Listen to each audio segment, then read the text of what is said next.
Hello, and if it's Tuesday, it's Mindful Techie Tuesday live, and we are here with you to talk about all things mindfulness, technology, and productivity. And as many of you know, the last several months have not been without a lot of change and disruption, and we've been doing a lot of things virtually. And so we've been spending a lot of time talking about different aspects of what it means to live and work and play in the virtual environment. And so I'm excited to talk with you today about a really interesting topic that it has to do with transitions in your career. So many folks are experiencing transitions or changes in their career as a result of all the things that are happening in the world. So I'm excited to have two amazing guests to talk with us about their expertise and what they recommend in terms of how we might navigate those kinds of changes. But before we dive in, I want to ask you to love, to like, to share this post, tag someone who you think could benefit from this conversation, and make sure that they have access to this information, whether you're watching it live or you're watching the replay. So with that being said, we're going to go ahead and dive in, and I'm excited to introduce my two guests today, who are Michael and Catherine Akbar. They are awesome career coaches, and I'm going to let them tell you a little bit about who they are, a bit more about who they are, how they arrived at this point in their journey. But we're going to be talking about, again, the topic of how do you actually transition? How do you actually pivot in your career in the current environment? We're virtual. So what do we need to be doing differently in the current environment, since we're not able to do as much in person as we were before? So with that being said, I want to kick it over to you, Michael and Catherine. Tell us a little bit more about who you are and what we're going to be talking about today. Go for it. All right. So hello, I'm Catherine Akbar, and I got into this business in an interesting way. I struggled in my 30s to figure out what I should be doing next after two jobs ended suddenly in a row. And it happened to be during the last recession. And in addition to job stress, I also had self-esteem stress because I was recovering from a divorce at the time. So what I did was I said, I'm open to doing lots of things. I have lots of different skills. So I applied for this kind of job and that kind of job and the other kind of job. And I churned my wheels, but I got really good at writing resumes and cover letters for different kinds of jobs. Eventually, I started a business, and it turned out that what people most wanted from me was the expertise in writing resumes and cover letters. And I found out that by using my writing and teaching skills to help other people get their success, I was able to get my success too. So I totally understand what folks are feeling right now with a lot of people being laid off or perhaps headed toward a layoff. And then there's other people who are not laid off, but just want to do something different. And some people are concluding that because the economy is not good, it's not a good time to do a job search. And I would disagree. It is more competitive out there than it was, 9 months ago. But there are employers who are hiring all the time. We have clients who are getting hired. So please don't make that mistake of concluding that you're not going to try. You're going to give up before you even get started, basically, because you can achieve success with just going about it in the right way. Awesome. Excellent. So we're going to dive a little bit more into that momentarily. So Michael, tell us a little bit about you and what brings you to this moment. Sure. So my name is Michael Akbar, and career transition and career change in unconventional ways is very close to my heart, because the day I graduated, I found myself with the options of my choices were to join the battlefield in the Middle East or become a refugee. And of course, the choices were pretty clear for me at that time. But from the very beginning, I had to think of really creative and, as I said, unconventional ways to go and find my jobs. The very first one in a country I could barely speak the language. So I also realized as I was going about doing that some of the things that I was doing were very much similar to how you do business development and sales. So, gradually that was the direction I ended up in. Finally, I made my way back to the United States. I had many successful years as business developer, business owner, and as Catherine and I team up to work together, that's one of the areas of skills that I bring to our client to really look at themselves as a product that they have to market, that they have to position themselves.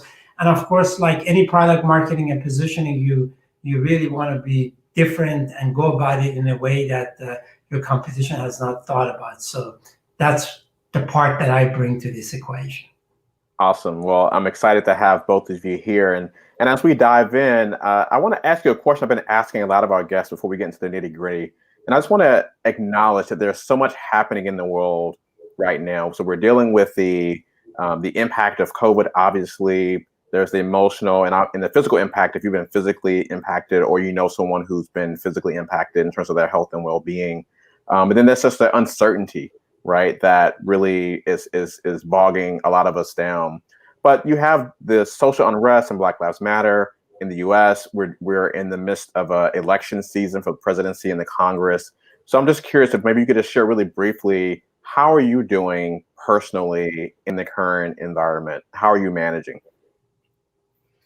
Well, we're pretty lucky because we don't have any kids at home that we have to worry about, their schooling while we're trying to work. And also we are essentially essential workers right now, helping people get new jobs after being laid off. So the business is in good shape. We were not spared the stress of the pandemic, though.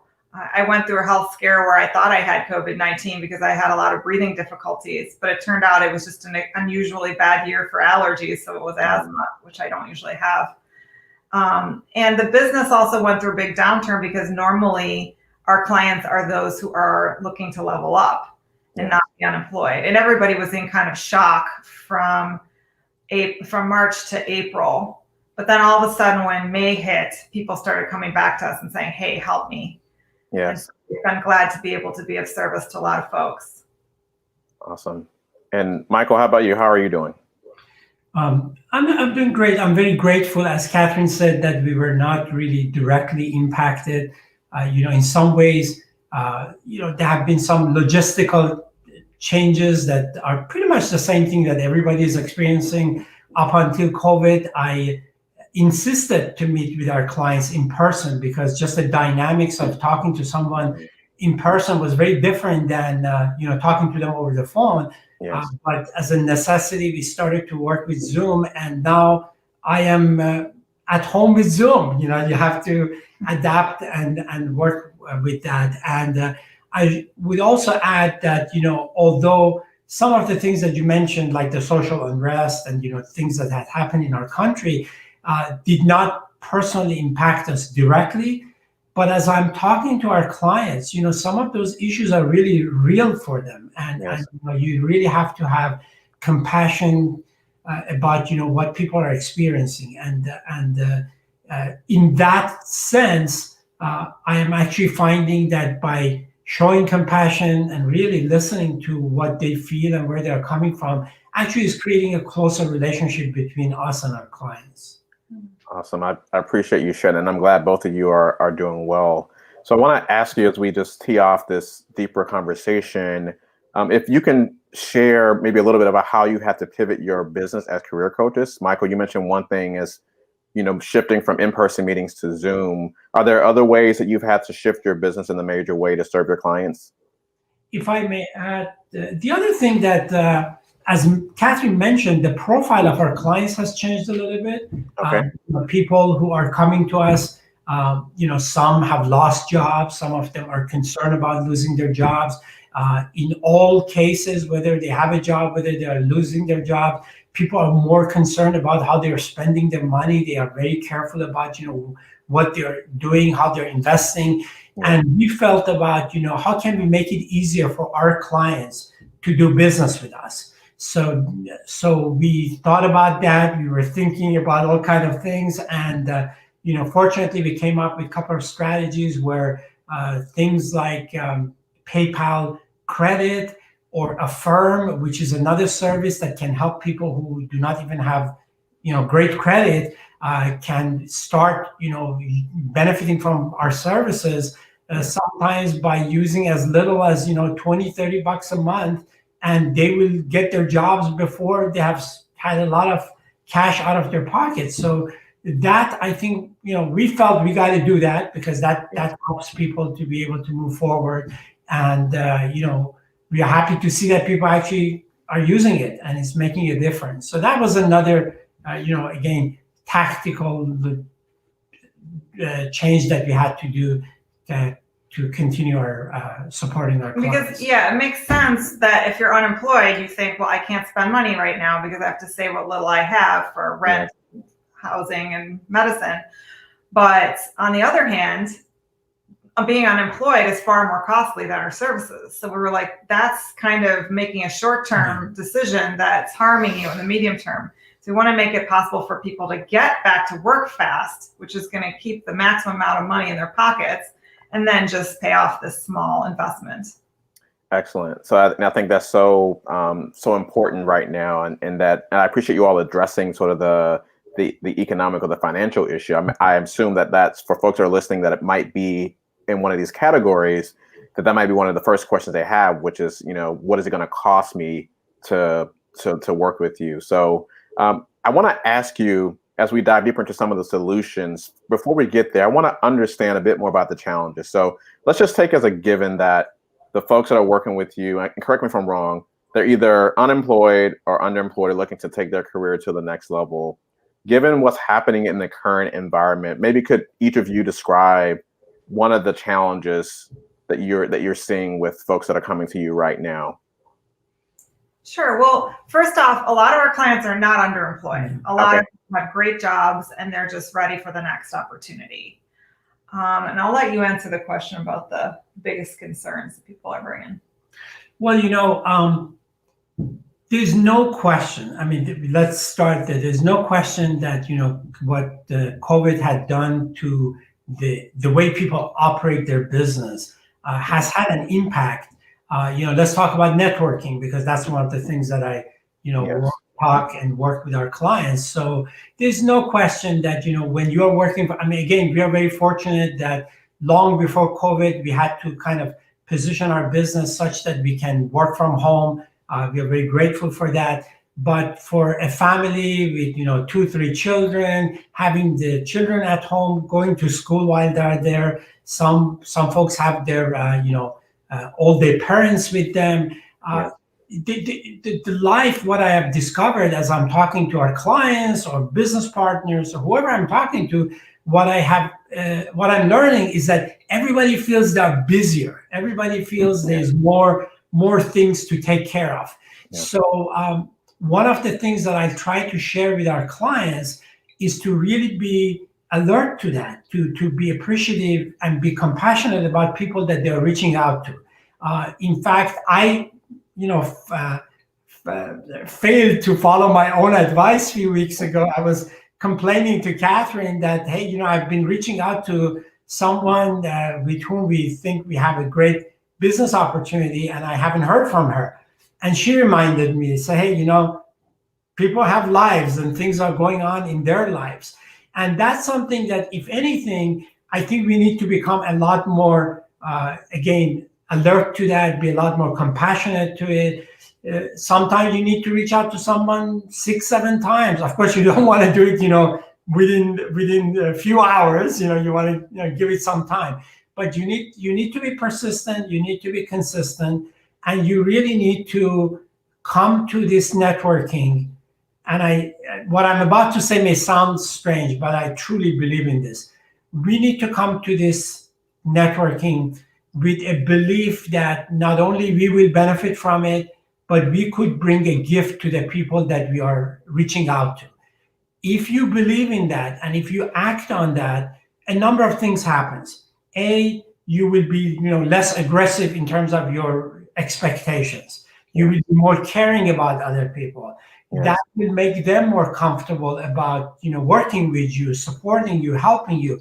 And in the case of job seekers, it also has a profound psychological impact, because when you reach out to someone and you are kind of cool about the fact that, okay, this is not all about me, this is an opportunity that I can actually help someone, suddenly that helplessness, which is associated, a lot of people who are in the job market, they've been applying day and night, they're not getting responses, is really demoralizing. And when you have an opportunity where you're talking to someone and you're actually able to help answering a question that they have, are able to kind of give them a tip and kind of work with them, it immediately boosts your own morale that, hey, I'm a capable person. I have things to bring to the table.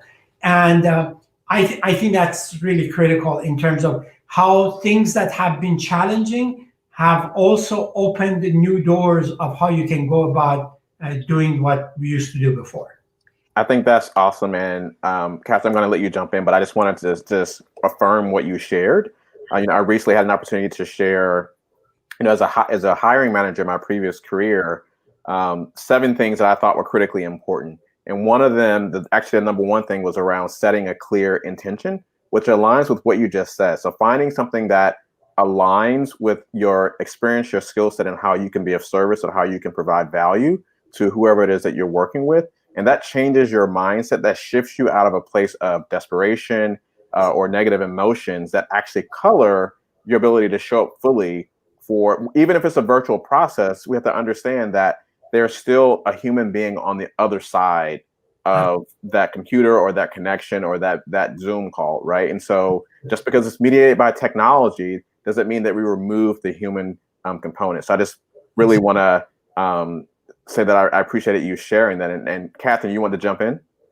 Yes, I would say it goes beyond even providing something of tangible value, like a suggestion or a connection that somebody needs. It could also be just making them feel good, giving them 15 or 30 minutes of feeling valued by your asking for their expertise and laughing at their jokes and maybe making them laugh or smile.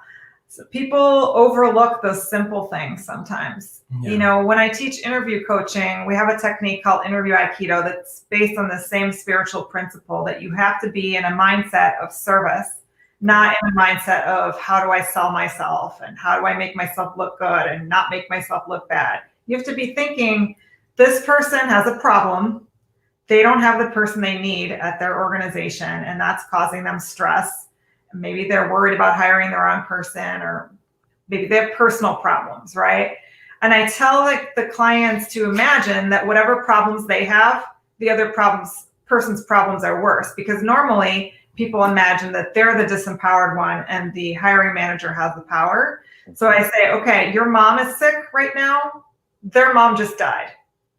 You had a fight with your spouse. They just found out that their husband's leaving them for a younger woman. Just exaggerate your imagination so that you feel empathy for this human being that's there, instead of just feeling sorry for yourself, because that way it puts you in a mindset of, how can I be of service to this person, as opposed to the ego entwined state of, holy crap, how do I do this and make myself look good, which isn't very compelling.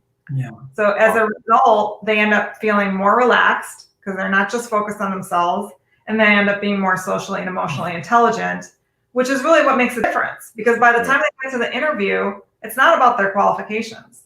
If they weren't qualified, they wouldn't have gotten an interview. But it's about, does the hiring manager want to work more with them or with somebody else?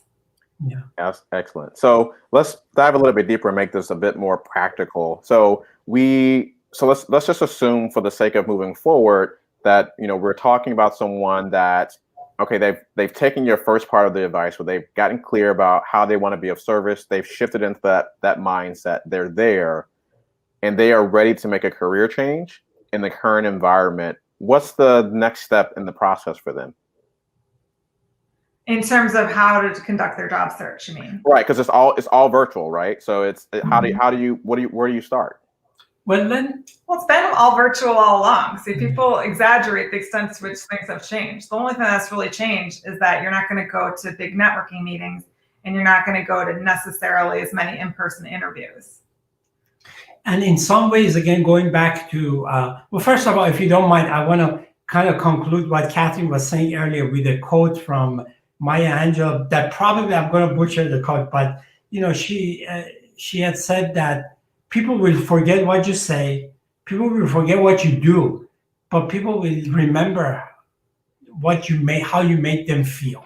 Yes. And that is really the key. I mean, we don't have to make this, very complicated scientific thing. That is the critical link that we need to bring to these, networking and meeting with people. At the end of the day, what is left with them is really how they would feel about what happened, and that's really critical.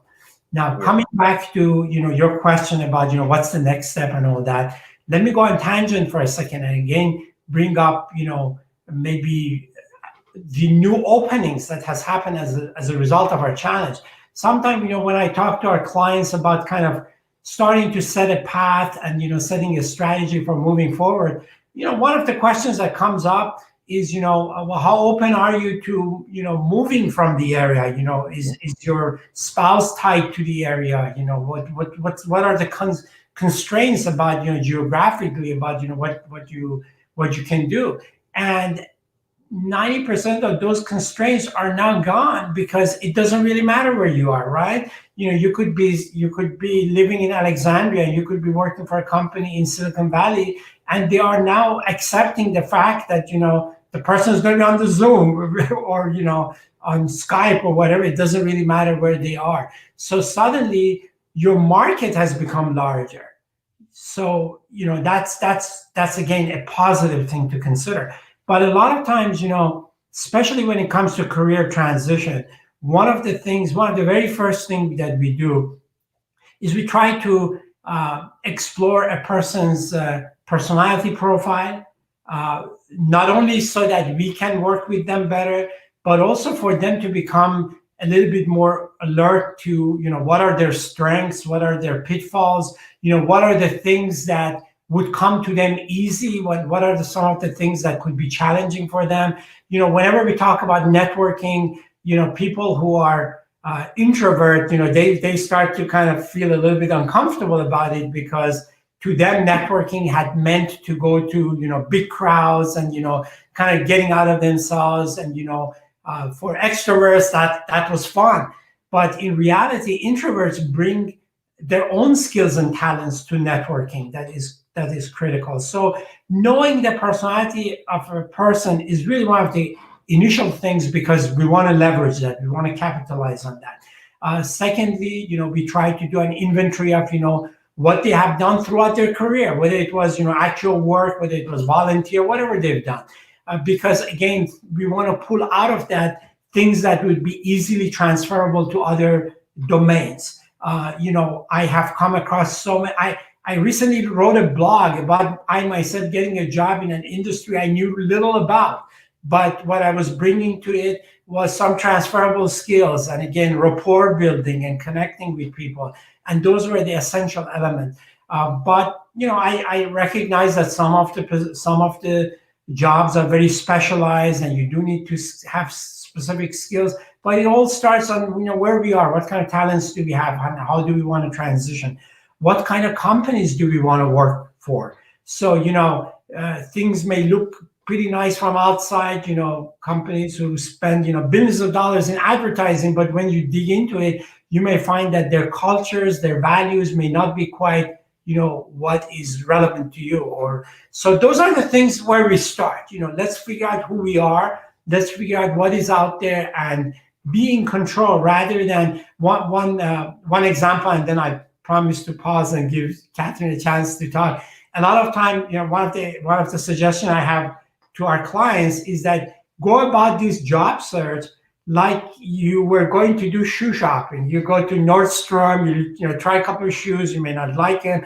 You may go to another store, Macy, you may not, at the end of the day, you may come back home not having shopped any shoes, or you have chosen the shoes that you wanted, not the one that the shoe store wanted you to buy.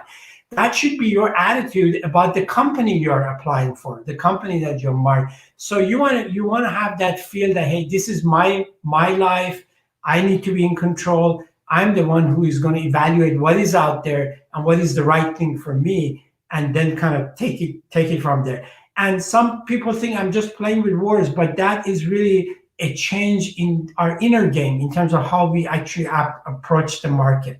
But let me pause and So Catherine, I want to just summarize because you said a lot there, Michael. And so I wanted to string together what I've heard so far and then let you all tell me if I got this right. So it sounds like the first part of this process has to do with getting into the right mindset around being of service. And then, Michael, I heard you articulate identifying any constraints. So, for example, are you willing to move or not? I heard you mention getting clear about your personality type, because that might impact, maybe how you interview or how you go about networking, especially in the current environment. Assessing your skills, right? So just outside of, I'm assuming this is outside of just your job title, but sort of pulling out other things that you might overlook. And then the last thing I heard you say, I would describe as, you described as shoe shopping, is you're looking for alignment, or you're looking for a match, right? You're looking for the right size, and you're not just sort of willy-nilly, sort of going after every opening that's out there. Is that about right? Absolutely. And if you don't mind me just adding another point that I remind our clients, is that this exercise is a little bit like dating.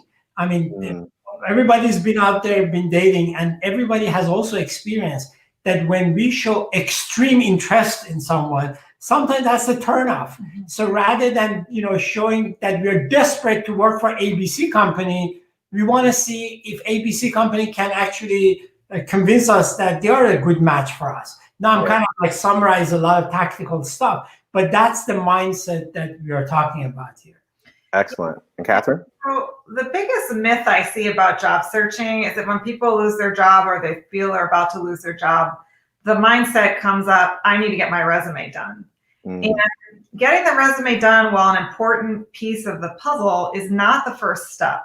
The first step has to be this assessment of, what do I want to go for? Yes. What job exactly do I want? Because the resume has to be tailored in that direction. You need the keywords, and you need your cover letter to be oriented towards that type of organization. And I really find that a lot of people think that, like I was saying at the beginning, my mindset when I was unemployed was, I could do all these different things. Let me try them all and see what works. And that is, the long road to running out your bank account, because it's going to be easier actually to succeed in your job search if you make a smart decision about what field you're qualified to be in and you want to be in, and then go in that direction. Make your documents specific to that direction, network in that direction. Can you imagine if I went to you, Miko, and I said, I'm looking for a job, and can you help me find a job in either foreign affairs or teaching or writing or lobbying? I mean, I'm arguably qualified to do all of those things, but you would be like, no, I can't help you. Where do I start? You would be like, what if I introduce you to a university for a professorship? And then you're like, yeah, but I really would rather work in foreign affairs, It puts you in an awkward position because you're not really sure what I'm really looking for. And it doesn't help my brand either, because nobody wants somebody who can do a bunch of things. They want somebody who's great at the thing they need them to do. So to this point, how do you respond to the person who is like, they hear what you're saying, but they're currently in a fear state? They're currently in a state of desperation. They're thinking about the bills need to be paid. Maybe they've applied for unemployment and it's taken forever to process. How do you help someone shift out of the panic state that they're in so that they can hear and follow through on what you're saying? Yeah, great question. Well, the first thing is to recognize that desperation never serves. People never make good choices, promote themselves effectively in a state of desperation, just like in dating. So first thing is stop being desperate, tell yourself what you need to tell yourself about, what your plan B is. Maybe you have a rainy day fund, maybe you have a spouse who's employed. Then the next thing to do is get excited about the future. So the secret is to be grateful in advance that the exact thing that you want is on its way to you. And the more you can conjure up that emotion associated with the feeling of getting that new job, the faster you're going to attract it to you. That's the energetic principle of the secret. So it's a thing that you may have to work at, because it's normal to be fearful, but we do have some control over our thoughts. Yes. And also being in action is helpful. So if you make yourself a list of exactly what you want, and again, back to the dating analogy, when I was looking for a husband, I made a list of my top 10 priorities. Now, I didn't make a list of 30 things I would like in a man, because that's not realistic. You're not going to get 30 exact things, but I made 10 that were my top priorities. And I sent a letter to the universe and I said, this is what I'm looking for, like making an order at a restaurant. And I got exactly what I wanted. Michael's all 10 of those things. Huge bonus that he was interested in and qualified to help me with my business. It was amazing. But imagine if I was like, well, I'm aging, I want to have children, I better find a husband quick. If I was in that desperate mentality, I wouldn't have gotten the perfect husband for me. I might have gotten into another bad marriage. So we really do have to be picky, because haste makes waste. When you rush into things, you may end up in another bad situation. I have a friend who has gone from one bad employment situation to the next over and over. He never comes to me for help. It's so distressing. It's like, you got to make an evaluation of what you're going into. Otherwise, there's no guarantee of what you're going to get. Of course, there's no guarantee anyway, but you're much more likely to get into a good situation if you do your due diligence and you don't go into it saying, I better take this because it's the only thing I've got. Yeah. Yes. Thank you for sharing that. Yeah.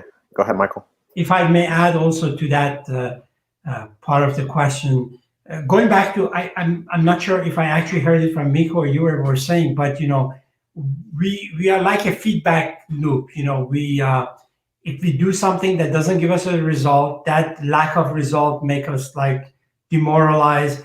We are demoralized as a result. We take less actions. Less action we take, less result. So we need to break that. And sometimes, I have to do a number of things. One of them is to really remind the client of all the great things about them, because it's so easy to, just kind of like forget, I'm too old, I'm this, I'm that, my skills are no good, et cetera, and nobody's going to take me. So I just need to sometimes just, pull them out of that and kind of remind them, say, hey, you remember we sat down and went through this, and you are an amazing person, and most people are. They have so much to offer, right? So, and then the next thing I need to do is to kind of make a deal with them. I said, look, if you have hired me as a career coach, you have to give me at least 2-3 weeks and just follow what I'm asking you to do, irrespective of whether, you're old, young, whatever you are. And during that period, what I have to do is to create victories for them. And sometimes these victories goes back to, again, having an action plan. We have a system and, goal settings, and for them to just kind of getting busy doing those actions on time, on schedule, reporting back to me how things are coming. They start to think less. Our brain has only so much space. And if you're taking more of your brain capacity, focusing on doing as opposed to worrying, you worry less. And the more you do, you're increasing the chances of success. I do have a caveat to that, though. Please. Another big mistake I see people making is applying to too many jobs. And that's not what I meant. So can I, before you answer, I want to ask about that, because that's a question that's come up a lot that I've received.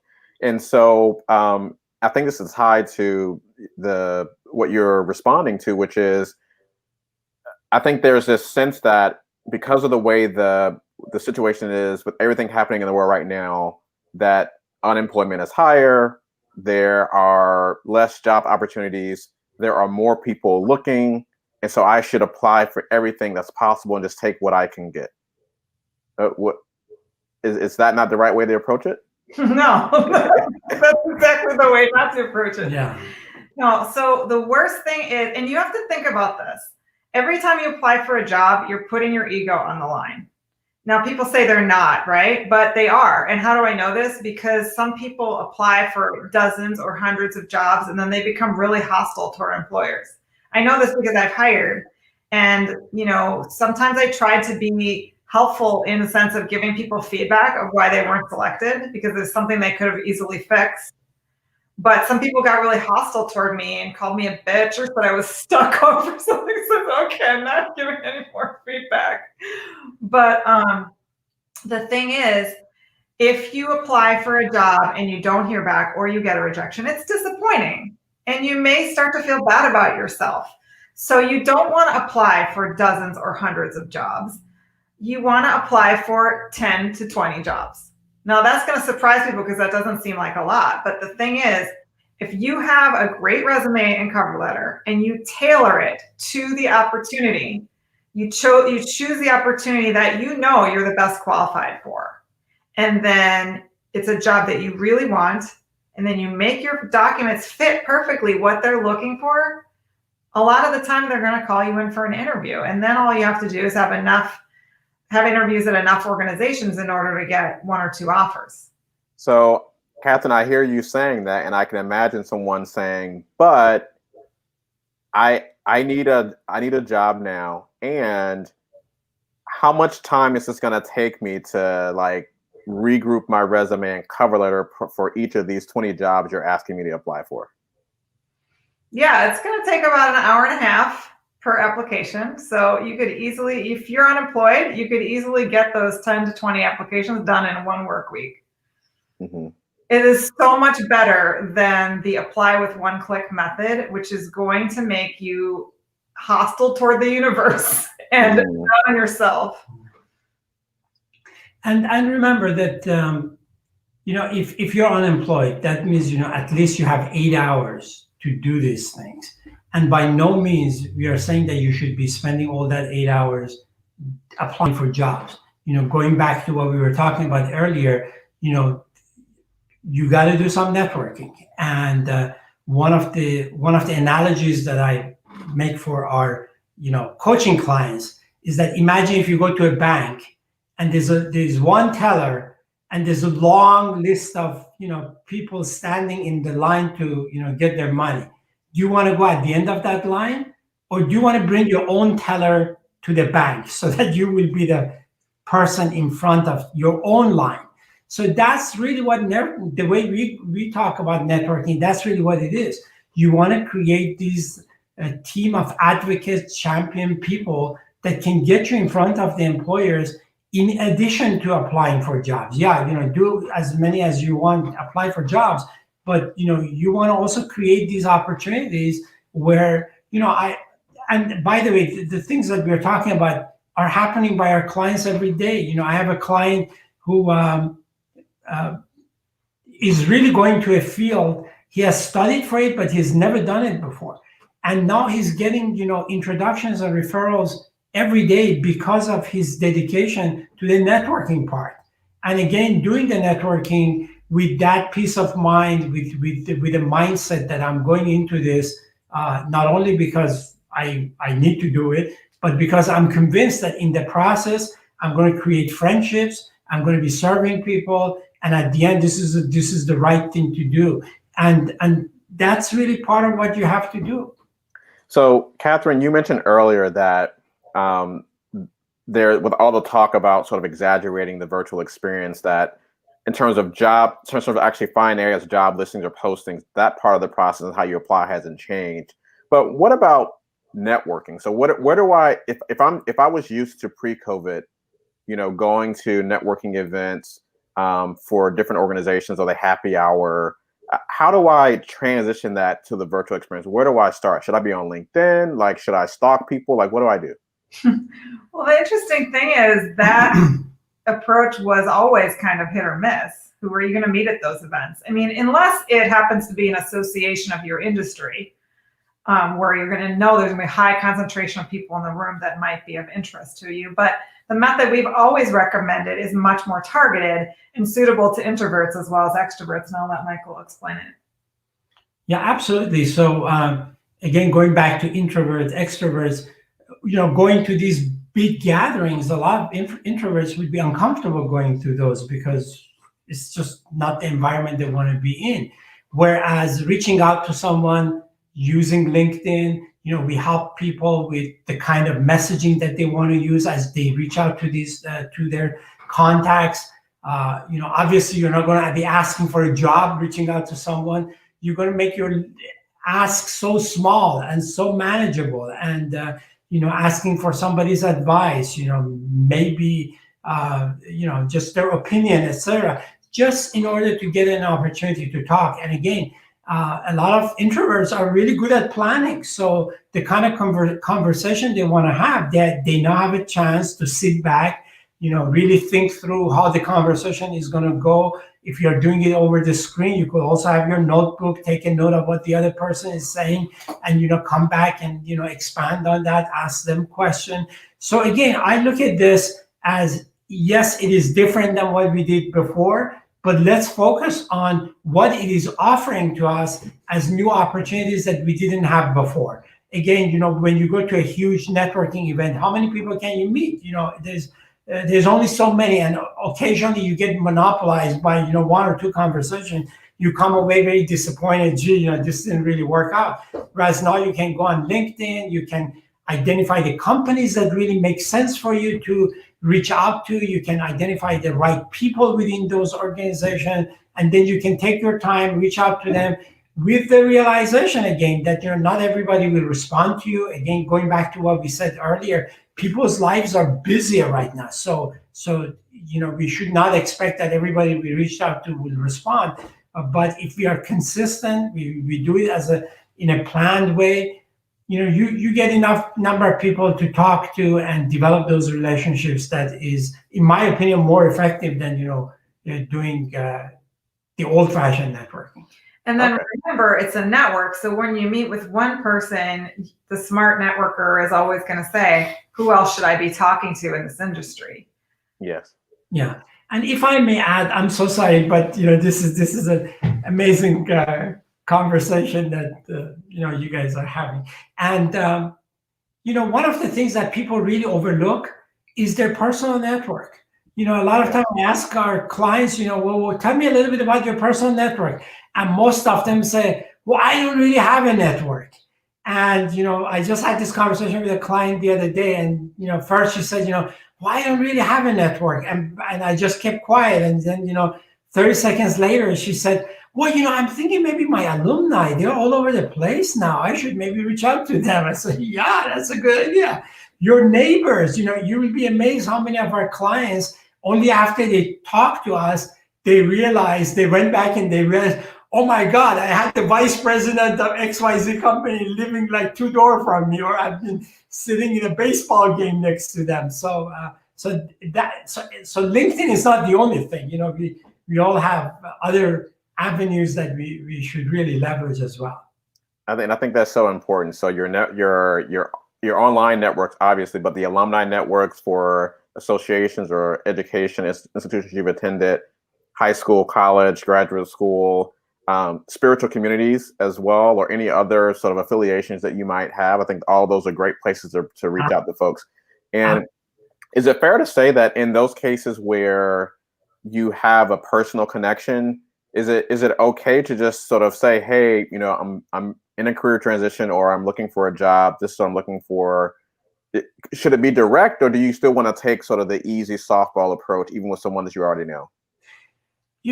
I think it depends a little bit on our own personality, because a lot of things goes back to what goes on in our own head, and that kind of enable us to communicate the way we are comfortable with. Yes. I personally am more on the soft side. So even if I know someone, my approach would be, hey, I am in career transition. I want to have an opportunity to just kind of sit down and share with you about, what I've been thinking about, and maybe kind of pick your ideas about, how I should go about that. So, I think a little bit, it depends on, who you are and how you want to approach that. But you definitely don't want to put someone in the hot seat of, Yeah. I'm looking for a job and I want to Exactly. find out if you know of any openings or Exactly. who you can introduce me to, Exactly. because then suddenly people feel defensive and they feel Exactly. like, I don't know of any openings. Yeah. Another approach I see that I don't think is very effective is you send your resume to everybody you know and you say, hey, I'm looking for a job. Please let me know if you know of any suitable openings for me. I mean, how are they supposed to know what's a suitable opening for you? I mean, it'd be more effective to say, I'm looking for connections at any of these 10 companies. Mm-hmm. If you know anybody there that I could talk to, I'd really appreciate your putting me in touch. Then they're like, oh, that's easy. I know Mary Sue. And all they want to do is like find out more about the company. So it's not going to be awkward for Mary Sue. That's a better And approach. you know, nowadays I've even adapted that strategy a little bit. That if you happen to know Mary Sue, and if you're not quite comfortable in making the introduction, that's okay. Just the fact that you told me about Mary Sue, that's enough. I can take it from there. But I'll go back to what I said earlier about that quote about Maya Angelou. It applies here too. At the end of that networking interaction, you want that other person to feel really good about what transpired. Any feeling of discomfort on their part means they're not going to be able to help you because you made them not feel good about it. That's the bottom line. So I know that we're running short on time, and I do want to wrap us up, but I have 2 questions that came up in the session that I facilitated about the hiring manager's perspective on hiring, and I'm curious to get your take on. I have my thoughts, but I'm curious to get your take. So the second one is on salary, so I want to come back to that. But this first one is about follow-up. So if I apply for a job through one of those automated systems, and I don't hear back, should I follow up? And a compound to this is, what if I've gotten through the application process and I've had an interview and I haven't heard anything? Should I follow up? What say you, both of you? Well, first of all, I have to say that sadly, society seems to be becoming less mannered as we go. I certainly think that hiring managers should reach out to all the candidates they interviewed and let them know what transpired. But many are not doing that these days. And the other thing is that if they do tell you they moved on with somebody else, they're probably not going to give you the real reason either. So that's one of the things we teach people to ask about in the interview, is whether there are any concerns that the interviewer has about them that they can get resolved right there. Because if you leave that interview and the interviewer is like, yeah, but whatever, there's probably not going to be anything that you can ever do about it, or even find out that was in their mind, unless you ask them in the moment. Excellent. And I concur with that. My advice on that, the way I frame it, is not take it personal, and that in an ideal world, people would follow up with you and let you know, but to not get your energy bound up into one opportunity. Once you apply, once you put forth your best foot, release it, let it go, move on to the next thing. Exactly. Keep planting the seeds and nurturing them, and nurturing your self-care also. Exactly. So and Michael, not follow up with hiring managers when you just applied for something. If you did interview and you haven't heard back, I think it's fine to follow up. But I don't like the strategy of, I applied for my job and now you're contacting the HR person on LinkedIn or something. I mean, they want to do their job, Yeah. Michael? Just building on what Catherine was saying, I think because companies are trying to operate so optimally nowadays, that HR person, let's start with them, who are getting the application, they are already burdened with so much that if only you have applied for a job, keep sending email, do you have an update for me? You may not get a whole lot. But if you went to an interview, as Catherine says, I 100% agree. Interview is the place where you want to set the foundation as to how well you did. And if you didn't do well, what was it about it? And can they even, basically influence their mind in a very indirect way to change that opinion? And that gets into how we train people to actually do that without the other person even realize that's what's happening. But past the interview, then to follow up with, we call it thank you letter, but again, a thank you letter that is of value to the interviewer. Yeah. Not a thank you letter that says, I believe I'm the most qualified person for this position, and if you blah, blah, but kind of reflecting back what you heard, what were the challenges, what were the solutions you guys did, because basically this is your last opportunity to frame the future in their mind, for them to start seeing the future, the picture of you being by their side, helping them succeed.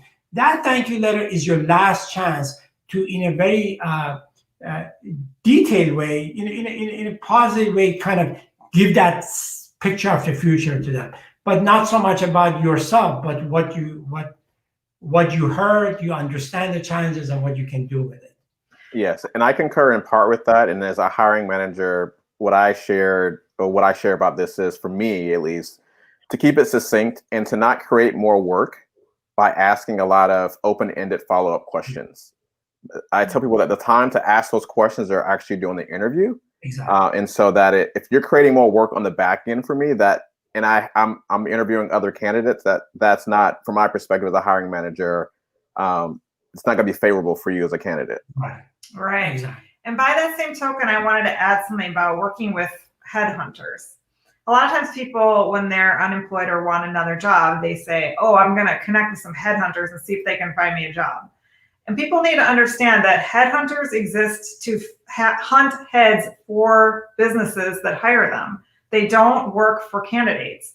So they're not going to give you the time of the day unless they know they have something that's right for you. So there is no point in chasing after headhunters.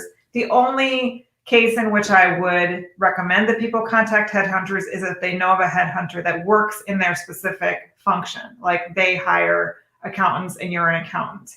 Otherwise, leave aside that strategy. It's going to be a waste of time for the most part, but you want to optimize, search engine optimize your LinkedIn profile with all the right keywords. So when a recruiter is looking for somebody with your skill set, they will contact you. So, and just to clarify, a headhunter is the same as a recruiter? No, a headhunter is somebody whose job is to find candidates for different organizations. They're a business person. Okay. Where the recruiter works for a company and finds people just for that company. And at least that's how we make the distinction internally. Okay. So in terms of job seekers or career seekers, does the same advice apply? Like, don't reach out to a recruiter, they'll reach out to you, or no? Yeah, unless you happen to know that they, unless it's the recruiter for the organization that you think is a great fit for you, or if it's a headhunter that specializes in your industry. One of the things I suggest to our clients, especially those who interact with recruiters or even headhunter, is that, again, rather than making it all about yourself, because especially in the case of external, let's call it external recruiters, they're working for the employers. So you've had an opportunity to talk to them. They don't have anything for you, but why not? This is an opportunity to start maybe strengthening that relationship just a little bit by offering them and asking them, look, I understand there's not a good match here today, but what are the other things you're looking for? I have my network. Maybe some of the things that you're looking for, I may be able to be helpful to you. Suddenly you are setting yourself apart from everybody else in the marketplace, because again, you're showing that you're a resourceful person, you're somebody worthy of being in communication with, because you can help them. Yes. So I want to ask you about salary, and I actually have another question too about disclosing disabilities and when or how you should do that in the process. So the first is around salary, and I have a sort of a compound question. So from our perspective as a hiring manager, and also just being on the other end in terms of equity, I think folks should disclose what the salary range is, but not everyone discloses that. And so in the event where a salary range is not disclosed and the employer, as part of the application process, asks for your salary range, is it okay for a candidate to either not complete that section or to say that they're open? I think if the employer is asking you for your salary requirements and you don't answer the question, they may not consider you. Okay, that's part one. Orally, that's a different story. If they ask you in an interview, what are your salary requirements, and you manage to dodge the question, which is usually recommended by saying something like, I'm looking for a salary that's commensurate with my skills and experience, and I'm sure we can discuss that and come to a mutually agreeable solution when the time is right, and they don't press you further, then you're fine. Okay. Yeah. So as a follow-up to that, let's say you're at the stage where you're negotiating salary, a range has been disclosed, and they make an offer that is maybe low to mid-range, and you want to counter. How should someone go about that? Well, the fact that there is a range there means that there's an opportunity there. So the question is now, how can I leverage this opportunity? Is this something I can do right away? Or is this something that maybe basically and I know we are talking abstraction here. Every negotiation is a different Sure. situation myself, but basically, ideally, if our clients have their way, or we would like them to be able to do whatever they are giving away, it would be nice to take something back in return. So, when we talk about salary is just part of what I consider compensation. Yes. Compensation is a bigger picture. So if you're unable to give me that extra 10,000 that I was really hoping to have for whatever reason, let's talk about what is in my other benefits, or whether my vacation, or et cetera, et cetera. Or another thing that you could do, again, going back to the place to really get the data for your negotiation starts in the interview. You want to find out what kind of value you can bring to this employer beyond what they thought you would bring. So if you're someone who not only can do your job, but your presence on the company, because of these other skills that you bring to the table, can have such an impact on the company, you can also always use that to bring to this conversation that, what you're really compensating me for is this level of contribution that I'm making for the company.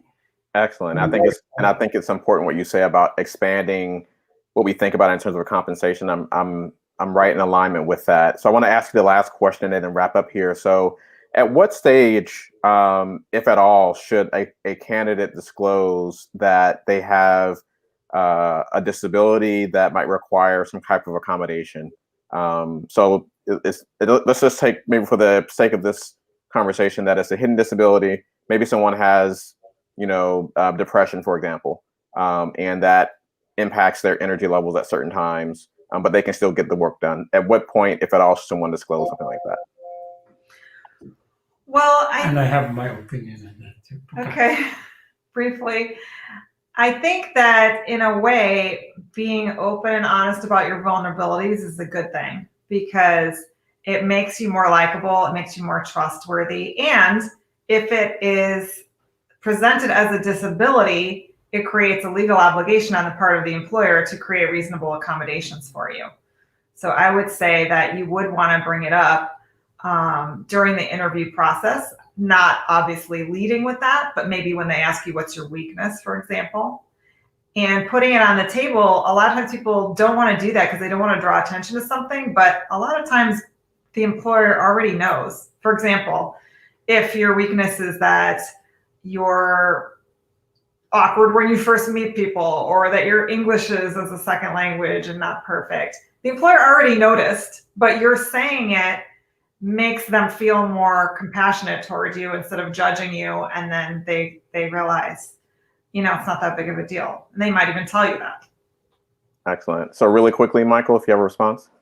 So slightly different perspective, and I'm not an HR expert, so I may not know some of the legal or other intricacies associated with this.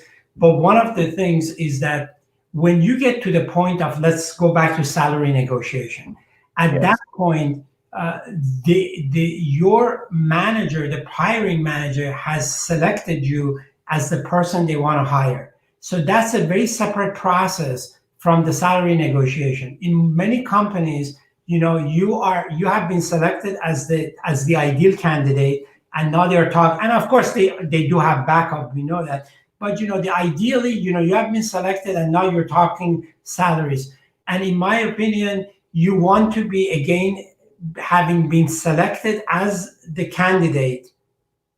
And I think at that point, if there are issues that hasn't come up yet, it would be appropriate for you to bring them up and make sure that they can accommodate that. Excellent. Well, that is the last word from Michael and Catherine. I appreciate both of you for joining me for what I think has been a robust conversation.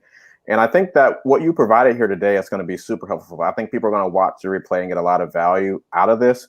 So in terms of reaching you, so people can go to your website, and can we put that up on the screen, Carlos? People who are wanting to reach out to learn more about Catherine and Michael, follow up from this conversation, to work with them. They have flexible arrangements to help make that happen. And then can we put up the website for folks that if you're in HR and you want to work with them about outplacement services, you can also work with them as well. So again, like, love, and share this conversation on Facebook. Tag someone who could benefit from it. And thank you again for joining us for this week's Mindful Techie Tuesday. Thanks, Miko. It's been a pleasure. And God bless everybody out there.